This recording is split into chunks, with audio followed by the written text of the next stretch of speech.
Welcome to Tales from the Waystone, a King Killer Chronicle reread podcast. We are your hosts, Will and Phoenix. Let's get into it.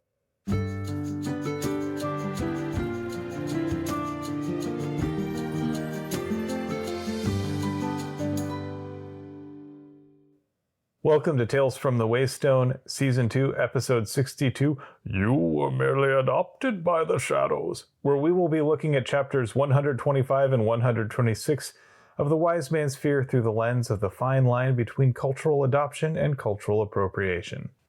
As per usual, we have a quick explanation of the pod. Each week, we will be examining a section of The Wise Man's Fear through a chosen lens and figuring out what we can take from the text and apply to our real lives. We will also take some time to focus on a phronemos of the week, and then we will share a recommended thing of the week. Finally, we will wrap things up with 7 words from the book and 7 words from our own lives. Before we begin, let's get some disclaimers out of the way. First of all, we are in no way affiliated with Patrick Rothfuss or his publisher, Daw Books. Second, spoilers. We're almost at the end of this thing. Give us another year or two. No, sorry.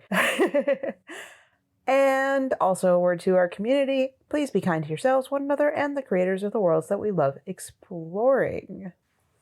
All right, so we've got some eventful chapters here and some really interesting themes to discuss.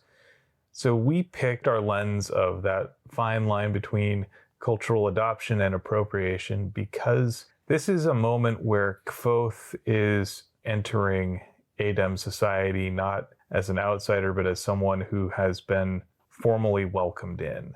Like, one of us, one of us, one of us. However, not everyone is chanting along, and some of them are going to break Kvothe's arm if he doesn't protect himself just a little bit better. I think it also is, even as he's been adopted into this culture, he still has certain outsider markings, like culturally, as well as certain outsider privileges. Whether or not he takes advantage of those. Right. I mean, like, he has the ability to leave at any point. And now they more than likely won't kill him. He has the ability now to leave. He can do with this teaching what he wants. He's not bound to be a mercenary.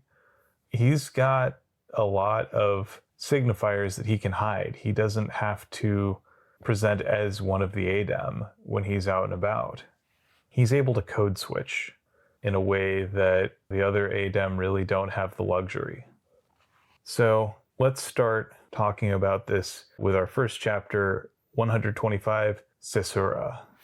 I want to remind everyone he is 16 or 17 years old, and he starts this up with the sentence, "The next day, I woke somewhat wearily. I hadn't drunk that much, but my body was no longer used to such things." No longer used to such things, Kvothe. You're 17. Whatever tolerance he'd built up has gone by the wayside at this point. But when did he start this tolerance? I mean, supposedly he was spending his nights at the Aeolian and... Right, when he was 16. I am saying that he spent 3 months, maybe, gathering enough tolerance for alcohol, and then it all got tossed out the window, like, in how many weeks? And then, I don't know. It just feels like, Kvothe, you're very young, you're adorable, shush.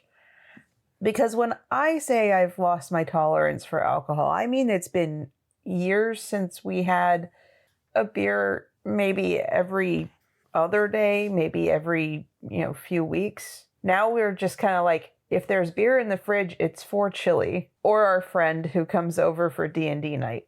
Yeah. Like, it's not that we don't drink, it's just that we don't make a habit of it. And yeah, it does hit harder. Like, one and I'm pretty much out, and then the next day is not fun. And, 10 years ago, I would never say that. I never had these issues. Guys, getting older sucks. I don't recommend it. It is not the thing of the week. Anyway, we begin with Shan and Vachette taking Kvothe into this locked room at the heart of the school. The first locked door I had seen in all of Hert. Which I think tells us a little bit about the nature of this society. This is a society that, as closed off as it is, it's very tight-knit. Everybody knows everybody else. And they all trust one another. This is the one thing that is kept under lock and key, so that means this is something that they really value. The room is small and windowless, and Vachette closes them in. And then Cheyenne opens the inner door. So some kind of foyer, some kind of entry room.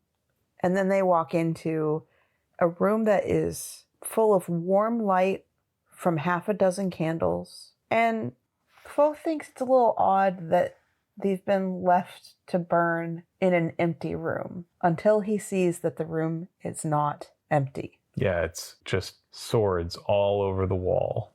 Swords all the way down. It feels like something out of like a John Wick movie, just with these very elaborate displays. Even as the displays themselves are fairly simple, it's just sword and scabbard. To me, it's not so much John Wick, though that is apt. I feel it's a little more like the Kingsman. Yeah, I can see that too. Yeah, with that big rack of weapons, and they're all in pristine condition, kept lovingly. There's also an interesting bit that I want to discuss here that really fascinated me. So for much of this entire time in Ademre, Vachette has been presented as the authority figure for Kvothe. And what we get here is this reminder that the study of the Lithani is a lifelong path and that she still has a lot to learn herself, specifically in how she interacts with Cheyenne. And Cheyenne is continuing to teach her throughout all of this. Like, this is as much a lesson for Vachette as it is for Kvothe. And I think it's one that a lot of people go through. Like, when you are learning something, you get used to deferring to your teacher. And you look to your teacher for approval, for validation, and for guidance. But at a certain point, when you take on responsibility for other people, when you become a teacher yourself, you have to be that authority and you have to be that for someone else. Especially when we think about the Lithani. The Lithani is not an authoritarian structure. Like, it's not an authoritarian form of knowledge. It's fundamentally built around building up your own moral judgment and your own practical wisdom and following your own authentic path. And that doesn't come from just asking someone else what to do, what to choose, and what is right. He is your student. You have brought him into the school. It is your choice. Vachette has to help Kvothe choose a sword, and it's very reminiscent of a certain scene from a certain book from a certain author that shall not be named. But I think it's more grounded because it's really about how Kvothe holds it and uses it, not kind of arbitrary feeling. Right. It's not mystical. It's practical. I think also it is not just about Kvothe's ability to feel, it is about Vachette's ability to see and to observe how Kvothe is behaving with the swords, how he's moving with them. I thought it was really interesting seeing Vachette suddenly forced into this position of being almost a kid again. I think part of it is that for her entire adult life, Cheyenne has been this mentor figure for her, this wise teacher. This is someone whose opinion she respects, and she wants to make sure that in this test that she herself does the right thing, because this isn't just a test of Kvothe. This is Vachette's test. Vachette has taken on arguably her hardest task, and possibly the hardest task at the school. She has had to train up an outsider basically from scratch who barely speaks the language and help this person integrate into Adem society and the school. in just a few months. They do settle on a sword. Vachette is visibly unhappy about the choice. The sword itself has a bit of a hand guard, not enough to prevent any major damage. Like if somebody really tried, they could definitely still hurt Kvothe's hand, but it is almost symbolically protective of his hand. The blade is that kind of burnished metal, that grayish. It is reminiscent of folly. It is also reminiscent of Vachette's sword. It's unusual, and Kvothe wonders if it's a poet's sword. What's really funny here is, like, we started off The Name of the Wind with a bit of a rant about how Kvothe and his father hate poetry. Like, it's their least favorite thing, and yet here he is forced into all sorts of poetic imagery. Vachette says perhaps it will offset his name. We still don't know what Mantor means. Cheyenne has given her approval. She says, "You have done well to find it." Vachette, according to Kvothe, seems like all the laughter has been squeezed out of her. She ages 10 years. She doesn't explain why, but Kvothe can see it. I think there's a couple things that might be weighing on Vachette right now. One of which we will find out at the end of the next chapter. I think also it's with Kvothe entering the school proper, I think Vachette has come to appreciate Kvothe as a person, as a friend, as a student. And now that he's kind of going into the larger school, she won't be able to protect him the way she was. And he does have enemies. Without her protection, it's going to be a lot harder for him. And I think it's also sort of that recognition that now that she will no longer be his teacher, she won't be able to guide him. And she's worried about the sorts of choices he'll make. I think in her judgment, he's at that stage where he knows just enough to be dangerous.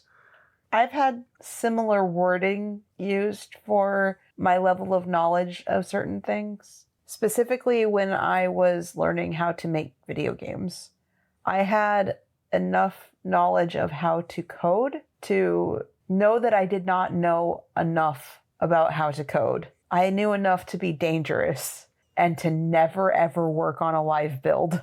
You knew enough to get yourself into trouble, but not enough to know how to get yourself back out. Correct.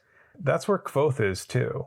Like, he knows enough to start problems for people, to start trouble, to get himself into some dangerous situations, and he will be in over his head real quick. We learn the name of the sword. Seiksra. Possibly. It's Saicere. So it's very similar to Caesura, but I think it's Sesra. Kvothe asks Caesura. It means the break in a line of Eldvintic verse, which is something that Sim had taught him. Again, doesn't occur to Kvothe at all to maybe, I don't know, tell Sim that he's not dead. And at this point, Vachette says, no, Caesura. She says it softly as though it were the name of a god. And there is a huge weight of history. Kvothe puts it back in its scabbard, and it sounded like the breaking of a line. It said Caesura. And I think that this was chosen by our dear author because Cercerus whispered noise, just this murmuring, this kind of almost musical background, not sure. Well, it's the sound the wind makes going through the trees. This is also, I think, where we see that line between appropriation and adoption, where Kvothe has this idea of the name he thinks it should be. And he's questioning whether the established history from the people who built the damn thing is correct. He is a namer. And later on, after he's been rebuked a few times for calling it the wrong name, he decides to keep that particular idea to himself, but he doesn't let go of it. But we'll get there. Vachette says that this is not Kvothe's sword. It is Idemre's sword. It belongs to the school, to Hert. And she kind of goes on this ramble that is born out of anxiety and nervousness of this being her first real time giving a sword like this to someone like Kvothe. On top of this is a ritual thing for all of the teachers that ever give a sword to their student. In many ways, this is the caesura of the poem. This is the line break. This is where we stop having this, now you are a student of Vachette, to this next chapter, this next line. Kvothe has been told that if he can no longer fight, he should return the sword to the school. And he asks, what happens if the sword breaks? And he gets no answer other than Vachette pretty much just looking dismayed and raw and on the verge of horror. And then she takes him back to Megwin, who is going to give him Caesura's story, or atlas, which is this long history of every single person that has ever wielded it. You know what this is? This is a chronicle. So when I was in college, I took a course in medieval Russian history, and one of our assigned readings was the Chronicle of the Kievan Rus, which is a whole bunch of Vikings and the chronicle of how they founded the Kievan Russian state. And you would think, oh, this will be really cool. Dear listeners, it was not. It is a whole bunch of people who have the same name, a lot of Ivans, a lot of Vsevolods, and it is basically so-and-so begat so-and-so who did thing, like who did proper noun, and then next proper noun. It's just, there isn't any actual story there. It's just something that alludes to maybe there being a story there. Like, you get things like, and then there was Vsevolod the Damned, also known as Vsevolod the Werewolf, who slew so-and-so, and then passed on the throne to his son. And that's the end of it. And you're just like, wait a minute, you're telling me there was a werewolf here, and that's all we're getting? Or at least someone who's called a werewolf. Why? Why are they called that? Right? So, like, this is kind of this airless history that's just presented as names and dates, battles and successions, but there's context missing from all of this. Kvothe doesn't know who these people were. He doesn't know what they meant to people, what their deeds actually meant. He will find out more about the last one, but not yet. To make a long story short, it takes him 3 days to memorize this 2,000-year-long history of the sword. And Megwin makes him recite the name in the evening and then again in the morning. And the time that he is able to list everybody off is when she pronounces him ready to shoo out of her house. Turns out there's more to it, but of course no one's told Kvothe. I think this keeps happening, is that Vachette doesn't like to have confrontation of the emotional sort. And so instead of preparing Kvothe for things or telling Kvothe about things that he might have questions about or might have feelings about, she just doesn't say anything. And he finds out the hard way every time. I think part of it is that Vachette is not ready to let go of him. She's not ready to see him move out of her protection, leave the nest. It's understandable. It's human. As we can see, it also isn't really doing Kvothe any favors. So let's go ahead and move to chapter 126, The First Stone. Continue on with the laundry list of names and dates. And then he's finally released from this task of memorizing approximately 3 days earlier than the earliest assumption that Cheyenne and Vachette had made about his skill of memorizing it. And Kvothe, as always, attributes this to his troopers training, which, okay. I can see that. I can definitely see that. It's been a few years, but he keeps up with it and he's proud of it and yada, yada, yada. But the fact is, he also set this all to music in his head. Not out loud, though that was tough, just in his head. So we know that Kvothe has a very good memory. So he's already got an advantage there. I mean, clearly he has a good memory. He's remembered every single detail that he has just spewed back out to Chronicler that we have been reading for the last 4 years. Yeah. And this is perhaps drier than the subject matter he's usually used to memorizing. Maybe not as much fun. No, he likes plays. This is not a play. This is a chronicle. And you know that Kvothe initially is probably thinking, oh, there's going to be some cool stories with this sword, right? No. No. It's, yeah. Names and dates, people. Chop, chop.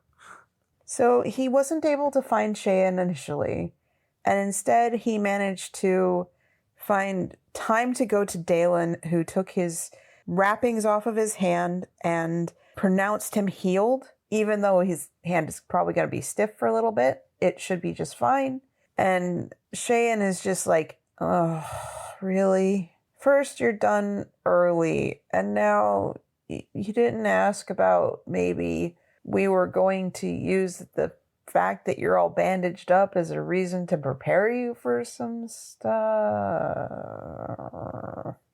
I kind of got to say, this is, like we said before, this was problems with Vachette preparing Kvothe for the next steps. Also, Cheyenne not doing it. Right. If there was a reason that Cheyenne wanted to delay his test, she should have been giving him some hints about that. No, he should have heard it directly from her. I mean, this wasn't even indirectly communicated to this was not communicated to him. Not even, it would be best if you take all of the time available to recover before your next step. Which is upsettingly vague to me in the first place. Like, I wouldn't like that. I would be itching to go and make sure that everything's good and done. But if someone actually said the words, hey, that makes for a convenient excuse for you not to have to fight anyone right now, and we want some time to prepare you for what comes next. Like, there's nothing wrong with being direct like that. Depending on plausible deniability. Maybe, but I don't think that would have entered into this particular situation. Like I say, there wasn't even that indirect communication. At no point did Cheyenne advise him to do anything. So Kvothe took his initiative and wanted his hand back. So he got his hand back. And Cheyenne's just like, well, now you gotta go fight and recite this atlas of the sword and be formally entered into the school with combat and blah, blah, blah, blah, blah. And Kvothe is like, oh, I didn't know. Wait, where am I supposed to go? What are we doing? What do I need for this? Wait, what? Where's your practice sword? Why? No one told me anything about this. Where's Vachette? Vachette's off somewhere else. Different city.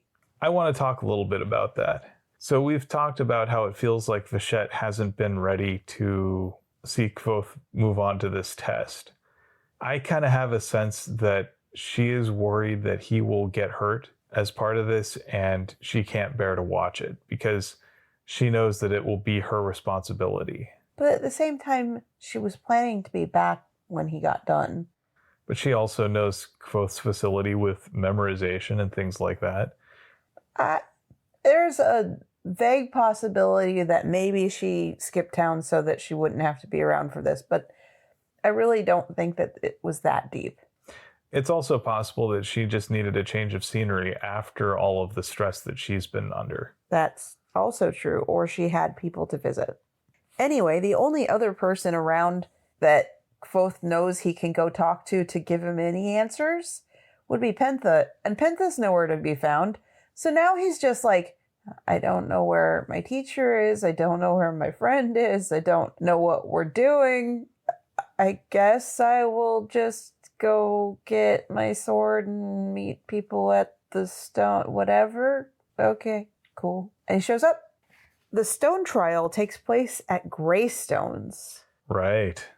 They are very clearly those places like Kvothe's parents coveted along the road. You know, this is a sacred place with sacred stones with a very deep history and meaning. And also, I suspect those stones may delineate a entrance to the Fey realms?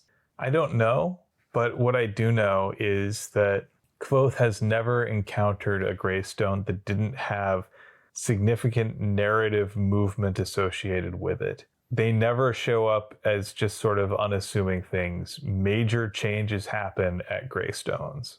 They're narrative mile markers as much as they are spatial ones. So the other thing that we see is the return of a welcome face. Tempe's back. It has been so long since we've seen him. And he comes up and he's just all congratulatory and happy. And then close to his chest, he signs deception. Careful. There's skullduggery afoot. Or at least someone is finally warning Kvothe of something that could happen to him. Tempe gives a brief explanation of what's going to happen and points Kvothe to his first challenger, and it's none other than Carceret. I will say, though, that Cheyenne did give him a brief overview of what to expect, which wasn't very charitable. It's essentially, all right, symbolically, you have to go fight 4 people. You probably won't get past the first one. Exceptional people get through the second one. Vachette was one such person, and saying, Kvothe, you were not. Kvothe's Ketan is inexperienced. Tempe also notes that Carceret has been talking boastfully about how she will maim Kvothe, how she will break his hands. And there's a reason that she is this livid. That sword, Cicera, well, that was her mother's sword. There is definitely some family trauma packed along with that. We don't know how her mother died. What we do know is that Kvothe is attempting to rename this sword, or has specifically stated that while its actual given name from the Adem fits it like a glove, Cicera fits it like skin, like it is that. And there we go with the appropriation, right? We have now taken this thing that was given as you may be the custodian of this, and he's renaming it in his own desire. Yeah, and there's a sense of arrogance to that. It's something where he feels that he has the right to do this. It's like gentrification. And even though he's doing it in private, there's still this element where he is trying to take ownership and control and power over something that is inherently not his.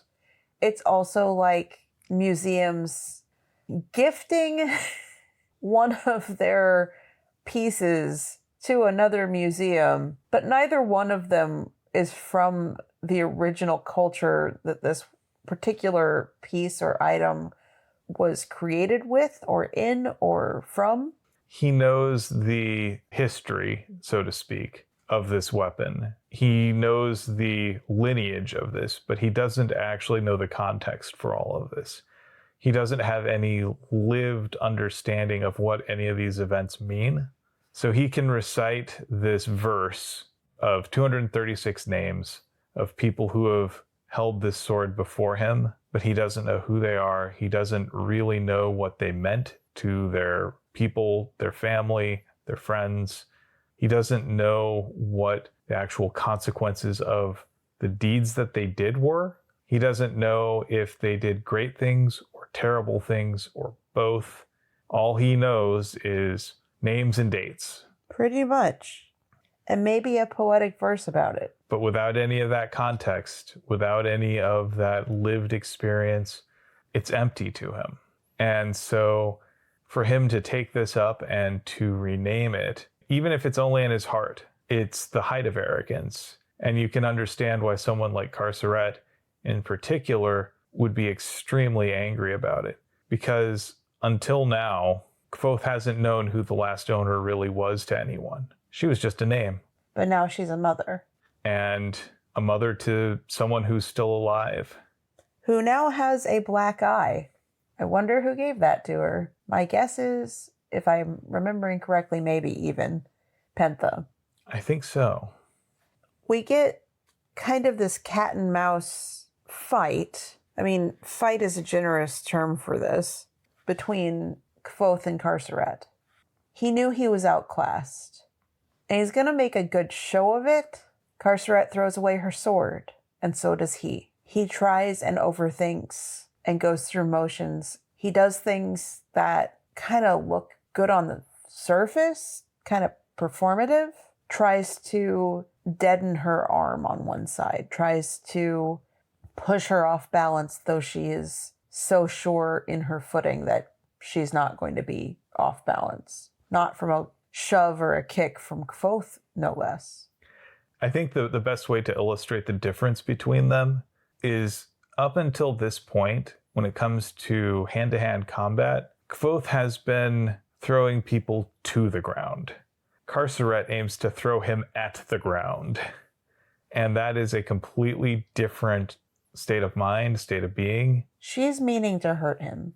Now, he does get a leg up briefly because he uses Celian's, not sure how to pronounce that, little trick with the two-handed break lion, which is an interesting turn of phrase considering break line, but it's not enough to throw Carceret for the entire fight.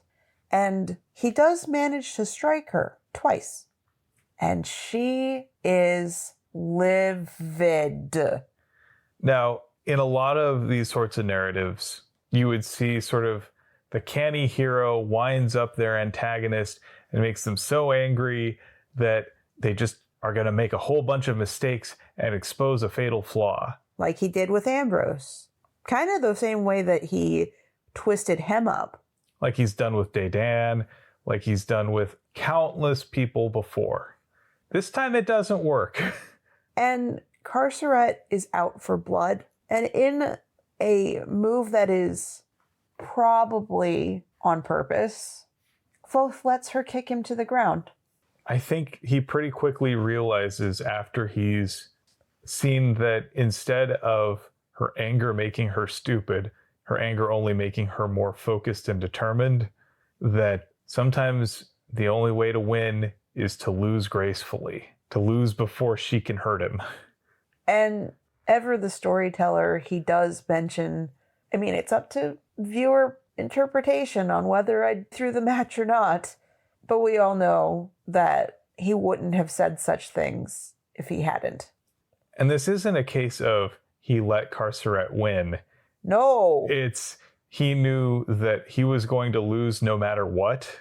And this was the best way to do so. This way he would at least lose in a way that he wouldn't have permanent injury. It'd be easier to bruise his pride in this one case than to actually see his hands destroyed.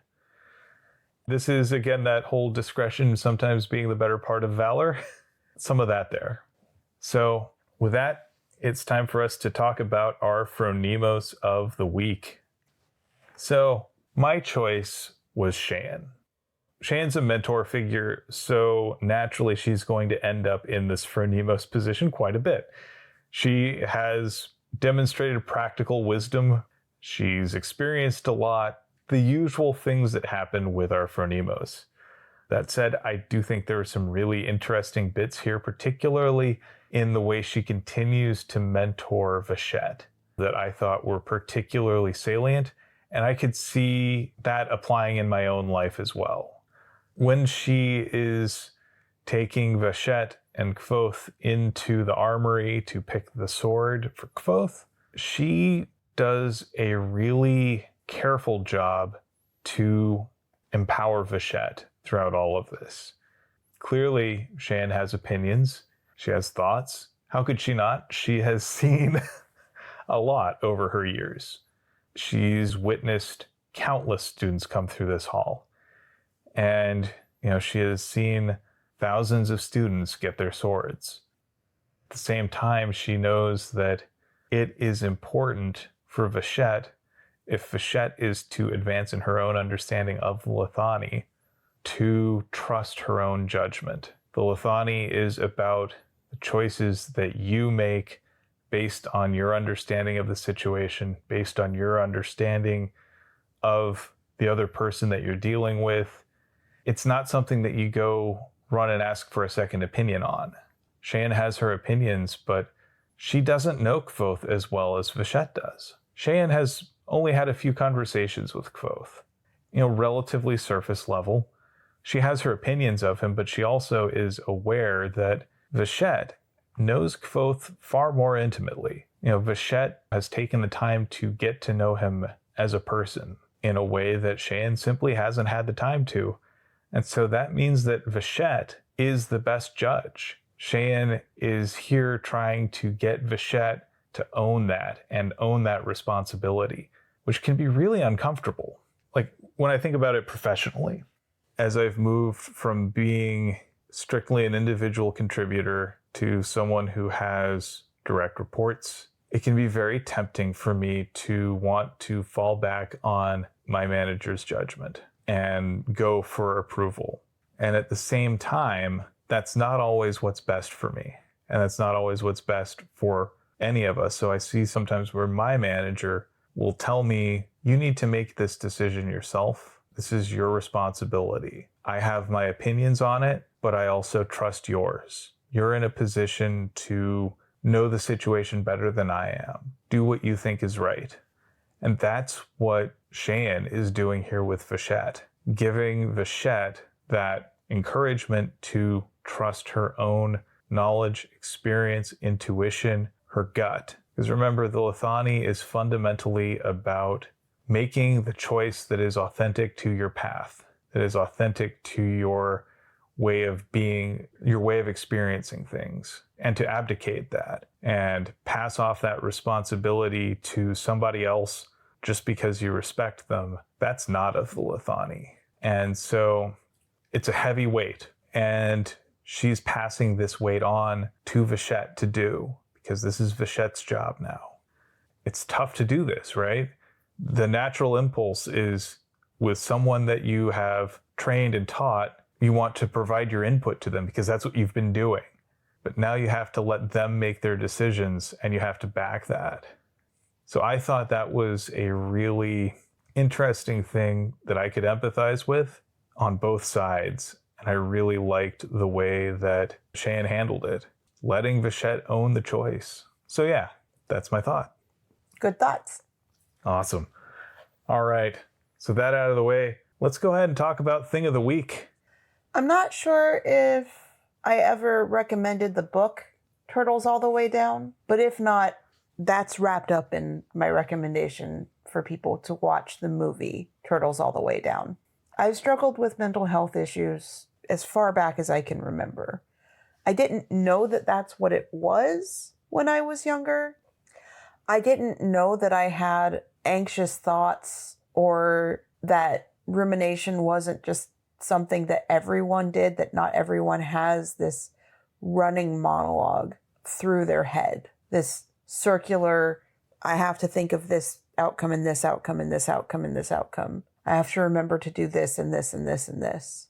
The story of Turtles All the Way Down centers around someone with OCD, which I do not have. But I think that it is portrayed well and with respect. It is not made into a superpower. And part of that is because the author, John Green, knows that it is not a superpower. Now, his main character, Asa, who has OCD, hers manifests different than his does, but he also does have OCD. And the thing is that this is a beautifully written, beautifully cared for story about essentially coming of age and friendship and how to navigate friendship and the beginnings of romance when you are dealing with mental health disorders. I think that the description that you'll find on IMDb or the internet, it streams on Max. So I think that if you look at just the description on the title card on Max, it does it a disservice.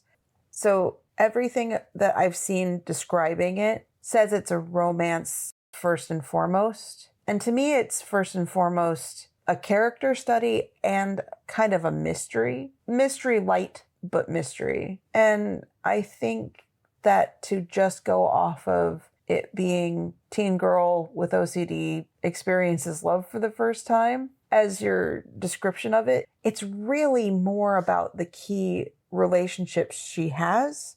It's her relationship with her mom. It is her relationship with her best friend. It is her relationship with her dad, who is no longer with them.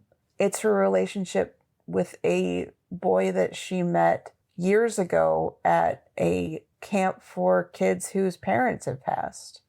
And yeah, there's a little bit of romance in that, but I think it's more about her navigating her way through the way her life has to feel and be as she struggles with her disorders and disorder thinking.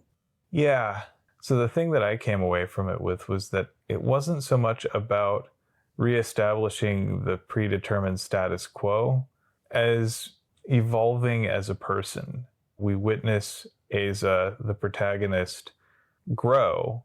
She never stops having OCD or anything like that. She never stops having invasive thoughts. She never stops having these ruminations that disrupt her way of going through the world. She does learn some extra resilience along the way, though. And she comes out a better daughter, a better friend, a better partner as a result of the things that she learns about herself and how she fits in with the world. There's acceptance that medication will help, even as she's resistant to trying more and more types, because the first one didn't work and the second one didn't work. And it's really easy to believe that a track record means that nothing will work. But like all of John Green's work, there is something in it that's just so human and that makes me cry. And it's lovely and cathartic. The story is human and ultimately down to earth. Yeah, there's some things that are a little implausible, but I think that helps to add a little bit of levity where it's necessary. Because if it was all just so real and gut-wrenching and angsty, it wouldn't be charming. Another thing I also noticed is this is a story with no villains. All of the characters in this movie and in the book are earnestly trying to do the right thing. They don't always succeed, but they do ultimately find ways to live harmoniously with one another. Not without conflict along the way, but it's as much about that acceptance of their differences as it is about trying to convince the other person or to defeat the other person or change the other person. Asa comes to accept her mom, imperfections and all. Meanwhile, her mom comes to accept that Asa is a remarkable young woman who has a lot of strength and resilience and who has dreams of seeing the larger world. Asa and her friend Daisy, I think, actually have probably one of the most poignant relationships as they come to terms with what it's meant to be friends with one another. And their friendship gets put to the test and strained in ways that are 100% believable on both sides. I have an experience very similar. My best friend in elementary school and junior high school and then through high school. To me, she had a bit of a charmed life because she had loving parents and didn't have to move constantly because of renting a home. And she actually got to have a space that was hers and her family's, and she got to have more privileges than I saw myself having. And on top of that, her parents were both there, and I was stuck, having lost my dad, who, I only had a few years with, and who knows what our relationship would have been had he been alive through my teenage years. I only knew him through the lens of a child. But my other, quote, parent was abusive and hurtful, and I was always jealous of my best friend for having loving parents, for having both her parents, for having the things that I wanted that I couldn't have, and for all I knew, not having the mental issues that I was dealing with. And so seeing that friendship, that teenage friendship, where the person with OCD, in this case, came across to her friend as being so self-centered and so just insular, and also having to, I don't want to say put up with the mental illness part, but I do want to say Daisy having a friend who was so visibly had things that were just big and hard to deal with constantly. So much so that like Aza couldn't even see Daisy's life, couldn't imagine her complexly, just knew that she liked being around her. Like, this comes to a head, and this is a discussion and a plot point, and it's written and performed in such a real manner. Both of the characters are 100% sympathetic. Like, we're never presented as one of them is the good guy and the other is the bad guy in this argument, in this disagreement. These are two people who are yearning to be seen by the person they care about most, feeling like the other person isn't seeing them. And so when they ultimately have it out, both of them end up coming away with a deeper appreciation of who their friend truly is. It's touching, and both of us were sobbing weepy messes by the end. But that was a good thing. Yeah, it was cathartic. It was fun. I recommend it. It's a good pick. Thank you. So let's go ahead and pick our 7 words. You had the book? I had a number of choices. So here's what I've got. You have brought him into the school. I've got, the point is too heavy for me. You have done well to find it. Was I being given a poet's sword? Magwin will be giving you Sestra's story. It is the history of your sword. He carried me, then cast me aside. It was bone and muscle and movement. You will be the 237th. Then meet me at the stone hill. I fear she would gladly cripple you.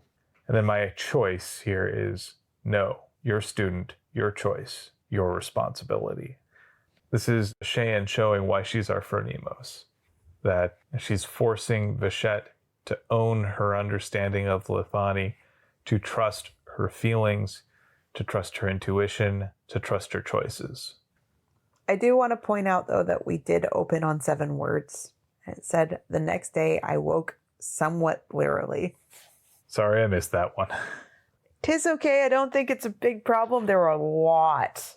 Yeah, I also think that I probably missed a bunch. You did. I had a lot written down, a lot highlighted that you didn't say, but I don't think any of them were better than the one that you chose. It's all about getting the right ones. So you had the words from life. What'd you pick? So today was not a great day for me. I'm just going to be real with that. I don't really want to get into it, but some of my traumas kind of bubbled up. And you were really sweet. I was going to make dinner. We had plans of how we were going to do the recording. It's Monday instead of Sunday, which it means that yesterday just wasn't a good day for recording. We made plans to do this after you got off of work, which is always kind of, it makes me feel a little bit guilty or sad to get you to do it after work, because it means that you've put in a full day and now you're having to like articulate your feelings about a couple of chapters of the book. And I think that you've done a really good job, even as you're probably pretty tired. But you were really sweet after I told you that, I'd had kind of a crap day. And you asked if I wanted you to pick up dinner. And I was in a state where I didn't know. I didn't know what I could feasibly deal with. So we kind of had a discussion over text, and you said to me, take some time to think on it. You didn't pressure me. You didn't make me make a decision about how you could take care of me. So Will said, take some time to think on it. I pretty much went outside trying to be productive and do something. And I hopefully didn't screw up the sprinkler system. That's really all I can hope, because I went out and adjusted it. Whole other thing, but grass is a stupid crop to grow, and it's water intensive, and I hate it, and I don't like sprinkler systems because 100-degree weather, probably a drought, but we're trying to keep our stupid grass green, and I freaking hate it. It's stupid. Anyway, tried to make sure that everything that I could cap off was capped off, everything that I could shorten or reduce was shortened or reduced. So crossing fingers that I don't get another little nasty gram from the HOA saying that our grass is dead. Anyway, back to other things. So Will came home with sushi and kombucha for me and got me some comforting cookies and whatnot. And, the only input that I'd really given him was that the specific cookies at the specific place he was going for groceries would potentially be good. And he chose things that he knew would make things easier for me, at least to think or to process. Sushi's one of those comfort foods for me. Might be a weird one, but it is. And I really appreciate that that's what he chose to do. Thank you. Well, so one of the things that I've been working on as well is trying to do a better job of showing up for you when you need that sort of thing. And I think I did okay today. I'm not saying I'm some sort of saint or anything, just I did okay today. I want to keep doing okay, and maybe even better. Well, with that, we've come to the end of the episode. I'd like to thank you for potting with me. Thank you for potting with me. And thanks for listening to Tales from the Waystone. Join us next time on Tales from the Waystone as we discuss Chapter 127 of The Wise Man's Fear through the lens of absolute cringe. I will have it be known that I said, "Oh my God, cringe." That works too. That might be a title. We would like to thank our friend Shawnee Jang for our theme music. And many thanks to Patrick Rothfuss for creating this world that we love exploring. Audio production, editing, and social media coordination courtesy of me, Phoenix McCullough. And writing and project management courtesy of me, Will McCullough. If you'd like to help support us, patreon.com/waystonepod. And if you want to hang out with us, we've got a Discord server. Link in the show description. And we may be running out of time to do the other half of the 6th book of the Sandman before the next time that we should be releasing stuff. So if we run out of time, it will be the next one that comes out. Anyway, enjoy the next episode, which is the one that talks about man-mothers. I mean, the lens basically writes itself. And with that, here's to one more day above the roses. To one more day above the roses. Ding!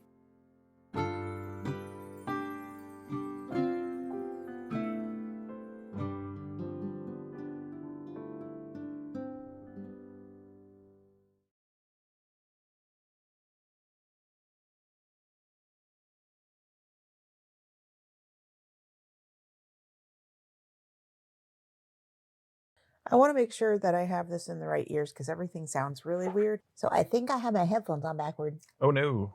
Or no, I was right. Damn you, Astexia.